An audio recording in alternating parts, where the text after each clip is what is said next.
الحمدللہ رب العالمین والصلاة والسلام علی سید الانبیاء والمرسلین اما بعد فاعوذ باللہ من الشیطان الرجیم بسم اللہ الرحمن الرحیم۔ الحمدللہ الہادی پروگرام میں صبر کے موضوع پر کلام چل رہا تھا اور ایک طویل حدیث اس کے باب میں ذکر کی تھی، یعنی اس سلسلے میں ہم نے آپ کی خدمت میں پیش کی تھی، اور یہ مسلم شریف کی حدیث پاک ہے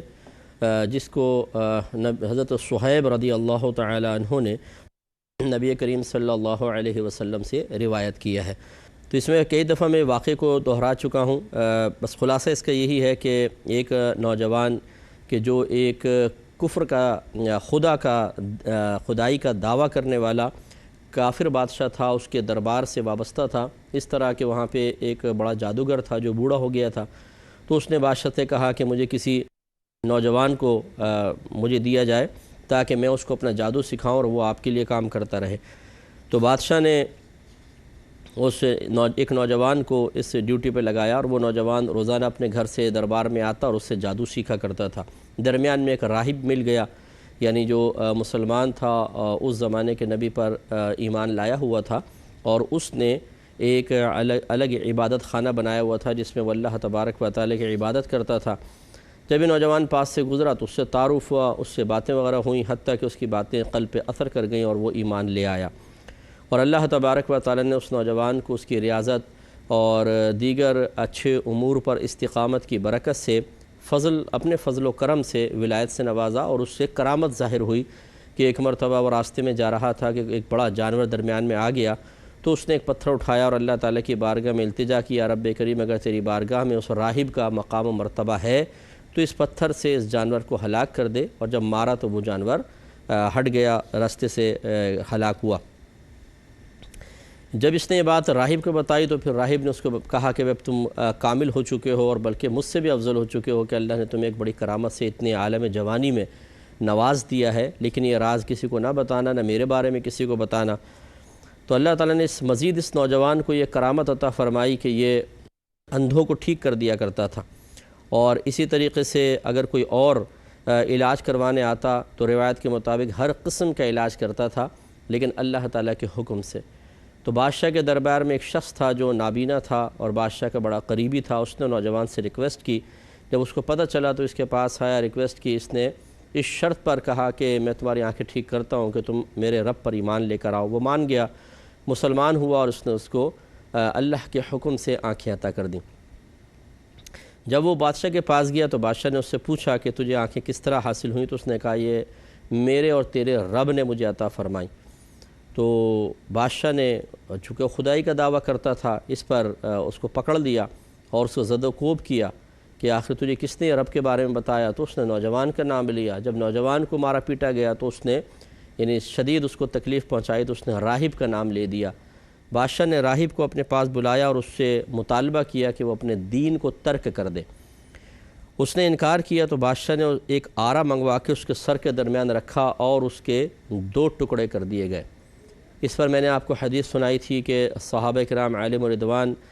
کسی مسئلے پر نبی کریم صلی اللہ علیہ وسلم کی بارگاہ میں عرض گزار ہوئے، تو رحمت کونین صلی اللہ علیہ وسلم نے پھر ان کو یہ سمجھایا کہ ابھی تو تم پر کچھ بھی آزمائشیں نہیں آئیں جیسے پچھلے والوں پر آئی تھیں، کہ وہ آرے سے ان کو 2 ٹکڑے کر دیا جاتا تھا اور کنگھیوں سے ان کے بدنوں کو چھیلا جاتا تھا، حتیٰ کہ وہ کھال ان کی ہٹ جاتی تھی اور کنگھیاں ہڈیوں تک پہنچ جاتی تھی، لیکن وہ صبر کرتے تھے۔ تو اسی پر ہم آپ کو سمجھا رہے تھے کہ جتنے خصوصی طور پہ تبلیغ دین کرنے والے ہیں، جو واقعی اللہ تبارک و تعالیٰ کی رضا کی خاطر تبلیغ دین کرتے ہیں، تو ان پہ آزمائشیں آئیں گی۔ اسی طرح جو نیک لوگ ہیں، پرہیزگار ہیں، نمازی ہیں، یہ ہرگز ذہن نہ بنائیں کہ ہم اپنے عبادات کی وجہ سے مصیبت پروو ہو چکے ہیں، پریشانی پروو ہو چکے ہیں، اب ہم پہ کوئی مصیبت نہیں آئے گی، پریشانی نہیں آئے گی، اور اگر آئی تو یا تو ہماری عبادت نہ مقبول ہے، یا اللہ تبارک و تعالیٰ معاذ اللہ ثم معاذ اللہ ناانصافی سے کام لے رہا ہے۔ یہ شیطان بعض اوقات ذہن میں باتیں ڈال دیتا ہے، ان دونوں چیزوں کو ذہن سے نکال دینا چاہیے۔ اللہ تعالیٰ کی بارگاہ میں استقامت سے نیک اعمال بھیجنے کا مطلب ہرگز یہ نہیں ہے کہ آپ دنیا میں انہیں کیش کروانے کے لیے ذہن بنائیں۔ دنیا میں ان نیک اعمال کا بدلہ اگر ہم نیت میں بھی رکھیں گے تو ہو سکتا ہے کہ ہمیں مکمل ثواب حاصل نہ ہو، اور یہ بھی ہو سکتا ہے کہ ثواب ضائع ہو جائے۔ اللہ کے لیے کریں، اور اس کا کسی قسم کا بدلہ دنیا میں طلب نہ کریں، اور یوں ذہن بنا لیں کہ جیسے ایگزامینیشن ہال میں آپ پہنچیں، کتنے ہی صاف ستھرے کپڑے پہنے ہوں، خوبصورت لباس ہو، آپ نے پرفیوم لگائی ہو، قلم آپ کے پاس بہت اچھا ہے، رائٹنگ بہت خوبصورت ہے، لیکن جب تک آپ سوالات کے جوابات جس طریقے سے پوچھے گئے ہیں یا جو بھی ایگزامینر ہے اس کی مرضی کے مطابق نہیں لکھیں گے، آپ کو اچھے نمبر نہیں مل سکتے ہیں۔ تو اب آپ یہ کہیں کہ جی مجھے اچھے نمبر کیوں نہیں دیے، میں نے تو صاف ستھرے کپڑے پہنے تھے، میں تو اچھا قلم لے کر آیا تھا، مہنگا قلم لے کر آیا تھا، اتنا خوبصورت حاشیہ لگایا تھا، اتنی پیاری رائٹنگ رکھی تھی، لیکن بھائی آپ نے اس کے مطابق جیسی ڈیمانڈ تھی ویسا جواب نہیں دیا، اس وجہ سے نمبر کم آئے۔ بس یہ ذہن میں رکھیں کہ آپ جو بھی اچھے عمل کر رہے ہیں وہ اس لیے نہیں کر رہے کہ آپ کو دنیا میں سب کچھ مل جائے، بلکہ وہ صرف آخرت کے لیے ہے۔ اچھے نمبر آخرت میں اسی وقت ملیں گے، نمبر سے مراد وہ اچھے انعامات، کہ جب اللہ تعالیٰ کی رضا کے لیے ان تمام نیک اعمال کو کیا گیا ہوگا۔ تو زندگی کے کسی بھی آپ شعبے میں ہیں، اگر آپ کسی افسر کے ماتحت ہیں، وہ آپ پہ ظلم و زیادتی کرتا ہے، آپ اللہ کے لیے صبر کریں، یہ نہ سوچیں اگر بالفرض آپ کے داڑھی ہے، آپ نماز پڑھتے ہیں، پھر بھی آپ کے ساتھ شدت سختی زیادہ ہے، دوسرا گالیاں بکتا ہے، بے نمازی ہے، لیکن اس پر افسران بالا کی نگاہ کرم ہے، تو دل میں اللہ نہ کرے ایسا خیال بالکل نہیں آنا چاہیے کہ یار میں تو نمازیں پڑھتا ہوں، اللہ تعالیٰ میرے ساتھ میرے لیے ان کے دل میں رحم نہیں ڈال رہا، دیکھو اس پہ کیسے شفیق ہے۔ یہ ہرگز نہ سوچیں، کیونکہ آپ اللہ کے لیے کام کر رہے ہیں، ان افسران بالا کی توجہ حاصل کرنے کے لیے نیک عمل نہیں کر رہے ہیں۔ ایسی بعض بچیاں ہوتی ہیں، وہ نیک ہوتی ہیں، نمازی ہوتی ہیں، شادی ہو جاتی ہے، جوائنٹ فیملی ہوتی ہے، 3 اور بھابیاں ہیں، چوتھی یہ آ گئی ہیں، وہ تینوں نے نماز پڑھتی ہیں اور جھوٹ بولتی ہیں، چغلیاں کرتی ہیں، ساس سے فراڈ کرتی ہیں، لیکن پھر بھی ان کے اوپر رحمتیں زیادہ بظاہر نظر آتی ہیں، کرم نظر آتا ہے، انعام نظر آتا ہے، اور یہ بیچاری پستی رہتی ہے۔ تو پھر شیطان ایسے وسوسے ڈال سکتا ہے کہ دیکھو تم تو نماز بھی پڑھتی ہو، برقع پہنتی ہو، پردہ کرتی ہو، تمہارے ساتھ ناانصافیاں کیوں، ان کے ساتھ کیوں نہیں ہوتا؟ یہ آپ کے میرے سوچنے کا مطلب ہماری ذمہ داری نہیں ہے، یہ ہم اس کے اہل نہیں ہیں کہ ہم یہ فیصلے کریں کہ کس کو کیا ملنا چاہیے اور کس سے کیا چھننا چاہیے۔ یہ اللہ تبارک و تعالیٰ کے فیصلے ہیں، اس میں ہمیں سوچنا بھی بعض صورتوں میں گناہ ہو جائے گا۔ جو اللہ نے عزت اور ذلت اور انعام عطا کرنے اور انعامات سے محروم رکھنے کے سلسلے میں ازل سے تقسیم فرمائی ہے، ہمیں اس پر راضی رہنے کا حکم ہے، نہ کہ اعتراض کرنے کا۔ ایسی بعض بچے ہوتے ہیں اسکول کالج یونیورسٹی میں، اچھے نیک پرہیزگار ہیں، ان کے ساتھ کچھ اور معاملہ ہو جاتا ہے، جو فراڈ قسم کے ہوتے ہیں ان کے ساتھ کچھ اور ہو جاتا ہے، یعنی ان کے ساتھ اچھے معاملات ہو جاتے ہیں، ان کے ساتھ خراب ہو جاتے ہیں۔ تو خلاصہ کلام یہ کہ زندگی کے کسی بھی شعبے میں اگر آپ دین سے وابستہ ہیں، اچھے نیک پرہیزگار ہیں، اور دین سے وابستہ نہیں ہیں لیکن اچھی عادات ہیں، بعض ایسے ہوتے ہیں کہ ظاہر ان کا بے عملی کا وہ شکار نظر آتے ہیں ظاہراً، لیکن باطناً بہت اچھے ہوتے ہیں، سچ بولتے ہیں، دیانت داری سے اپنا کام کرتے ہیں، کسی کی برائی میں نہیں ہوتے، کسی کی غیبت چغلی نہیں کرتے ہیں۔ تو میں ایسوں کی کوئی ان کی بے عملی کے وجہ سے حوصلہ افزائی تو نہیں کر رہا ہوں، لیکن بے عمل بھی 2 طرح کے ہوتے ہیں، ایک ایسے ہوتے ہیں کہ جو ظاہراً بے عمل ہوتے ہیں، اور ایک ایسے ہوتے ہیں جو باطناً بے عمل ہوتے ہیں، اور بعض ظاہراً باطناً دونوں طرح بے عمل ہوتے ہیں، بعض ظاہراً اور باطناً دونوں طرح باعمل ہوتے ہیں۔ یہ 4 طرح کے افراد اکثر ملیں گے آپ کو۔ میں اس کی مثالیں دے دیتا ہوں، ویسے ضمناً بات ہے لیکن سمجھنے کے لیے اچھا ہے کہ ظاہراً باطناً باعمل وہ شخص ہوگا جس کا ظاہر بھی بالکل شریعت کے مطابق ہو، اور اس کی تمام عادات و اطوار اور اس کا کردار بھی بالکل تقاضائے شریعت کے مطابق ڈھلا ہوا ہو۔ اور ظاہراً باطناً بے عمل وہ جس کا ظاہر بھی بے شرع ہو اور اس کا باطن بھی خراب ہو، گندہ سوچتا ہے، لوگوں سے انتقام لیتا ہے، چغلیاں کرتا ہے، غیبت کرتا ہے، برائیاں کرتا ہے، کردار خراب ہے۔ یہ دونوں طرح سے خراب ہے۔ بعضوں کا ظاہر بالکل شریعت کے مطابق ہوتا ہے، آپ دیکھیں تو آپ یقین نہیں کر سکتے کہ یہ کوئی خرابی کرتا ہوگا، لیکن باطناً ان کا باطن خراب ہوتا ہے۔ جیسے مارکیٹ میں بیٹھے ہوئے بہت سارے لوگ کہ ان کی داڑیاں ہیں، سب کچھ ہیں، لیکن فراڈ کر رہے ہوتے ہیں۔ اس طرح بعض نمازی ہوتی ہیں خواتین محلے کے اندر، لیکن وہ سامنے تو بڑی ملائم ہوتی ہیں سب کچھ، لیکن اپنے گھر میں ان کا بد اخلاقی کا رویہ دیکھیں، شوہر کے ساتھ بدتمیزیاں، بچوں کی تربیت میں کوتاہی، غیبت چغلی میں ماہر، دوسرے کو عزت ملتا دیکھ کر فوراً اپنی زوال عزت کے خوف کی وجہ سے لیگ پولنگ میں مصروف ہو جاتی ہیں، ٹانگیں کھینچتی ہیں، الزامات جھوٹے لگاتی ہیں، تو یہ غلط ہوتا ہے۔ اور بعض ایسے ہوتے ہیں کہ ظاہر بے عمل ہوتا ہے، اگر آپ دیکھیں تو بے عملی کی چلتی پھرتی تصویر نظر آئیں گے، دور سے دیکھ کر آپ کہیں گے یہ نیک نہیں ہو سکتا، لیکن ان کے کردار بہت اچھے ہوتے ہیں، یعنی وہ نماز بھی پڑھ رہے ہوتے ہیں اور وہ غیبتیں نہیں کرتے، کسی کی برائی میں نہیں ہوتے، جھوٹ نہیں بولتے ہیں، دیانتداری سے اپنا پورا کام کرتے ہیں، تو یہ مختلف معاملات ہوتے ہیں۔ تو خلاصہ کلام یہ ہے کہ بہرحال جو اچھی عادات کا حامل ہے، جو خراب حرکتیں نہیں کر رہا ہے، پھر بھی اس کے ساتھ اگر بظاہر آزمائشی معاملہ ہو رہا ہے، جس کو ہم عرف عام میں کہہ دیتے ہیں یار میں تو اچھا کر رہا ہوں، میرے ساتھ کیوں برا ہوتا ہے، یہ آپ کو لفظ بھی نہیں کہنا چاہیے، میرے ساتھ کیوں برا ہوتا ہے، آپ اس کو برا سمجھ رہے ہیں بظاہر، لیکن اللہ تبارک و تعالی جب کسی نیک بندے کو اس کی نیکیوں پہ استقامت کے باوجود مسلسل آزمائش میں رکھ رہا ہو، تو پھر یہ جو آزمائش آ رہی ہیں یہ بری نہیں ہے، یہ تو اللہ کا آپ کے حق میں فیصلہ ہے، اور اللہ تعالیٰ کا فیصلہ کبھی برا نہیں ہوتا ہے، خوش دلی سے ان کو فیس کریں تب کمال ہے۔ اگر اللہ تعالیٰ آپ کو عزت بھی دے، دولت بھی دے، مکان بھی دے، خوبصورت بیوی بچے بھی دے دے،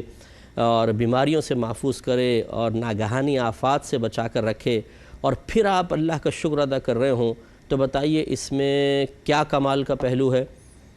یعنی اگرچہ یہ بہت اچھی بات ہے، میں اس کا انکار نہیں کر رہا ہوں، لیکن جب ہمیں کھانے کو مل رہا ہو، جب نعمتیں مل رہی ہوں، تب کسی کی تعریف کرنا یہ کوئی اتنا کمال نہیں سمجھا جاتا۔ اس کے برعکس اگر اللہ تبارک و تعالی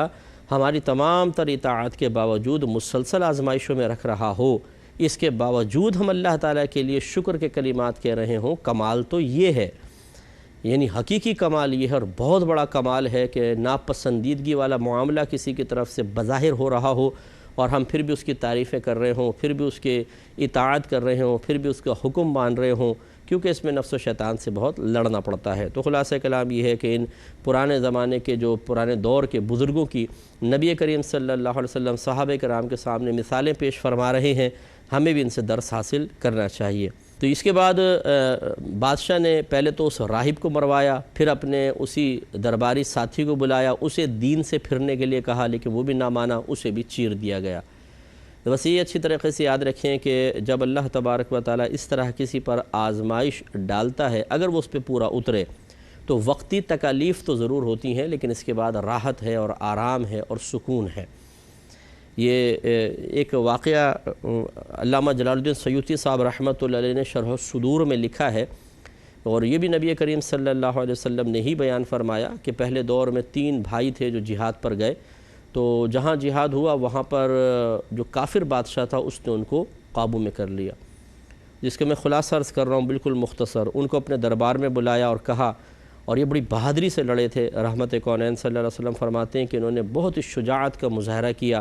تو بادشاہ نے کہا کہ چونکہ تم نے بہادری دکھائی ہے، میں نہیں چاہتا ہوں کہ تم ضائع ہو جاؤ، اس لیے بہتر یہ ہے کہ تم میرا مذہب قبول کر لو۔ وہ عیسائی بادشاہ تھا کہ تم میرا مذہب قبول کر لو، میں تمہیں اچھے عہدے دیتا ہوں، تم میری طرف سے لڑو، میں تمہیں انعامات دوں گا، سب کچھ دوں گا، لیکن انہوں نے انکار کیا۔ تو اس بادشاہ نے ایک دیگ منگوائی، اس میں آئل ڈالا، تیل، اور اس کو آگ پہ پکایا۔ جب وہ ابلنے لگا تو پھر ان تینوں کو سامنے لا کر اس نے کہا کہ اگر میرا مذہب قبول کرتے ہو تو ٹھیک، ورنہ اس ابلتے ہوئے تیل میں تمہیں ڈال دوں گا۔ اب آپ سوچئے کہ یہ ابلتے ہوئے پورا تیل میں ڈال دینے ایک الگ بات ہے، ایک کڑھاؤ جس میں آپ نے پکوڑے کے بھی تلتے ہوئے دیکھے ہوں رمضان میں، اگر آپ کا ہاتھ پکڑ کے اس میں آپ کی انگلی ڈالنے لگیں اور کہیں کہ بات مان جاؤ نہ انگلی ڈال دیں گے، تو آپ اس تصور کو ہی سوچئے۔ ہماری بہنیں بعض اوقات کوئی چیز پکا رہی ہوتی ہیں، تل رہی ہوتی ہیں، خاص طور پہ چھینٹے اڑ کے آتی ہیں، ہاتھ پہ پڑ جاتی ہیں، کبھی کبھی مرد حضرات بھی گھس جاتے ہیں کچن میں، تو کوئی چھینٹ ویٹ پڑ جاتی ہے تو کتنی ایک دم تکلیف ہوتی ہے، آدمی کافی دیر تک اس کو سہلاتا رہتا ہے، دوا وغیرہ لگاتا ہے، لیکن جب زیادہ جل جاتا ہے تو اس کی تکلیف ہوتی رہتی ہے، تسلسل ٹیس ہوتی رہتی ہے، اذیت ہوتی ہے۔ تو آپ سوچئے کہ اگر پورا تیل میں ڈال دیا جائے کتنی شدید اذیت ہوگی۔ تو بہرحال انہوں نے انکار کیا، وہ ایمان پر ثابت قدم رہے۔ بادشاہ نے پہلے ایک بھائی کو ڈلوایا، وہ جیسے ہی ڈلا اس میں ابلتا ہوا تیل ہو، آپ اندازہ کریں گوشت پوش کا آدمی ڈالیں تو کیسا وہ اس میں گھل جائے گا، اور وہ ایک دم ہلاک ہو گیا۔ پھر دوسرے کو ڈلوا دیا، دوسرا بھی ہلاک ہوا۔ تیسرے کو کہا کہ تم ہمت کر لو ابھی، ورنہ ہمارا کہنا مان لو، ورنہ تمہیں بھی ڈال دیں گے۔ تو دیکھیں سب سے پہلے جو ڈلا اس کے لیے تو کوئی عملی نمونہ یعنی ایسا سامنے نہیں تھا کہ تکلیف ہو، اذیت ہو، گھلتے ہوئے کسی کو دیکھا جائے، اگرچہ اس کے لیے بھی بڑی بات تھی، لیکن دوسرے والے کو جو ڈالا یہ اور زیادہ آزمائش، اور 2 کے انجام کے بعد جب تیسرے کو وہ آفر کر رہا ہے تو اس کے لیے ان 2 سے زیادہ آزمائش تھی کہ وہ ان دونوں کے انجام کو دیکھ کر اپنے آپ کو معاذ اللہ ثم معاذ اللہ کفر کے حوالے کر کے بظاہر اس سزا سے بچا سکتا تھا، لیکن قربان جائیے اس نے کہا میں ایسا نہیں کروں گا۔ تو اس پر پھر بادشاہ کے وزیر کھڑا ہوا، اس نے کہا کہ بادشاہ سلامت اس کو ضائع نہ کریں، دو تو ضائع ہو گئے، اگر آپ مجھے موقع دیں تو میں اس کے ساتھ اس کو میں منوا سکتا ہوں۔ بادشاہ نے کہا ٹھیک ہے، وہ اس کو لے گیا۔ اس وزیر کی ایک صاحبزادہ بیٹی تھی جو مطلب بہت خوبصورت تھی، اس نے اس کو کہا کہ تیرے لیے یہ مشن ہے، سمجھ لے کہ تو اس کو اسلام سے پھیر دے، اور اس لڑکی کو اس کے لیے چھوڑ دیا۔ اور اکثر ایسا ہی ہوتا ہے کہ جو غیر مسلمین ہوتے ہیں، چونکہ ان کے ہاں پردے کا اور برائی کا، زنا کا کوئی ایسا تصور نہیں ہے، تو اسی طرح عورتوں کو استعمال کر کے بڑے بڑے کام نکلوا لیا کرتے ہیں۔ تو وہ ایک محل میں ان دونوں کو چھوڑ دیا۔ لڑکی نے کہا ہے تو کوئی بڑا مسئلہ ہی نہیں ہے، مجھ جیسی حسین و جمیل تو یہاں کوئی بھی نہیں ہے، میں نے بڑوں کے ایمان کو خطرے میں ڈال دیا ہے، تو یہ کیا ہے؟ اب جی وہ اپنے مشن پہ لگ گئی، وہ کوشش کرتی کہ اس کو اپنی طرف مائل کرے۔ یہ نوجوان نماز شروع کر دیتا، نماز پڑھتا، قرآن عظیم کی تلاوت کرتا اور بڑی خوبصورت انداز سے کرتا۔ تو اس لڑکی کا کیا یہ اثر قبول کرتا، آہستہ آہستہ اس کی عبادات اور تلاوت قرآن کا اثر اس لڑکی پر ہونے لگا۔ آخر ایک ٹائم ایسا آیا، کیونکہ اس میں محل میں ان کو بند کیا ہوا تھا کہ بھئی کچھ عرصہ دے دیا تھا لڑکی کو تم کرو، تو روزانہ کوئی باس پرس تو تھی نہیں۔ اس لڑکی نے کہا کہ تم مجھے اپنا مذہب سکھاؤ، مجھے تو یہ بہت اچھا لگ رہا ہے۔ اس نوجوان نے پھر اس کو اپنا مذہب سکھایا، الحمدللہ وہ مسلمان ہو گئی۔ پھر اس نے کہا کہ اگر ہم یہاں سے نہیں نکلیں گے تو یہ تمہیں بھی مار دیں گے، مجھے بھی مار دیں گے۔ اس کو خفیہ راستہ پتہ تھا، پھر یہ وہاں سے بھاگ گئے، جنگل میں پہنچے۔ یہ حدیث آپ کو سنا رہا ہوں، نبی کریم صلی اللہ علیہ وسلم نے خود بیان فرمایا۔ تو ان دونوں کو پیچھے سے گھوڑوں کے بھاگنے کی آواز آئی، تو ان دونوں نے سمجھا کہ شاید ہم پکڑے جائیں گے، بادشاہ کو پتہ چل گیا ہے، اس نے آدمی بھیجے ہیں۔ تو ایک جھاڑی کے پیچھے چھپ گئے، لیکن یہ نوجوان دیکھ کر حیران رہ گیا کہ اس کے دونوں بھائی جو شہید ہو گئے تھے وہ گھوڑے پر سوار ان کے پاس آئے ہیں۔ اس پر انشاءاللہ پھر مزید تھوڑی سی گفتگو ہوئی ہے، وہ انشاءاللہ عرض کریں گے نیکسٹ پروگرام میں۔ وآخر دعوانا ان الحمدللہ رب العالمین۔ میرا رہنما